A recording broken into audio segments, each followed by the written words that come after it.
পাবনা রূপপুর পারমাণবিক বিদ্যুৎ কেন্দ্র থেকে 500 কোটি টাকা লোপাটের অভিযোগে সাবেক প্রধানমন্ত্রী শেখ হাসিনা ও তার ছেলে সজীব ওয়াজেদ জয় ও ভাগ্নে ত্রিলোক সিদ্দিকের বিরুদ্ধে অনুসন্ধানে দুদকের নিষ্ক্রিয়তা কেন অবৈধ ঘোষণা করা হবে না তা জানতে চেয়ে রুল জারি করেছে হাইকোর্ট।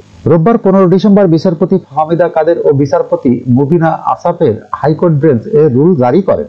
এর আগে গত 3 সেপ্টেম্বর মালয়েশিয়ায় ব্যাংকের মাধ্যমে রূপপুর পারমাণবিক বিদ্যুৎ কেন্দ্র থেকে বাংলাদেশি মুদ্রায় 60,000 কোটি টাকা লোপাটের অভিযোগ অনুসন্ধানের নির্দেশনা চেয়ে রিট দায়ের করেন জাতীয়তাবাদী গণতান্ত্রিক আন্দোলনের এনডিএম চেয়ারম্যান ববি হাজ্জাজ। রিটের দুর্নীতির অভিযোগ অনুসন্ধানের নিষ্ক্রিয়তাকে চ্যালেঞ্জ করা হয়। রিট আবেদনে মোট 14 জনকে বিবাদী করা হয়েছে। গত 19 আগস্ট রূপপুর পারমাণবিক বিদ্যুৎ কেন্দ্রে শেখ হাসিনার পরিবারের দুর্নীতি নিয়ে গণমাধ্যমে খবর প্রকাশ হয়। রিটে সেই প্রতিবেদনগুলো যুক্ত করা হয়েছে। যখনকার খবর তখনই দেখতে চোখ রাখুন সুন 24 টিভিতে। চ্যানেলটি সাবস্ক্রাইব করুন।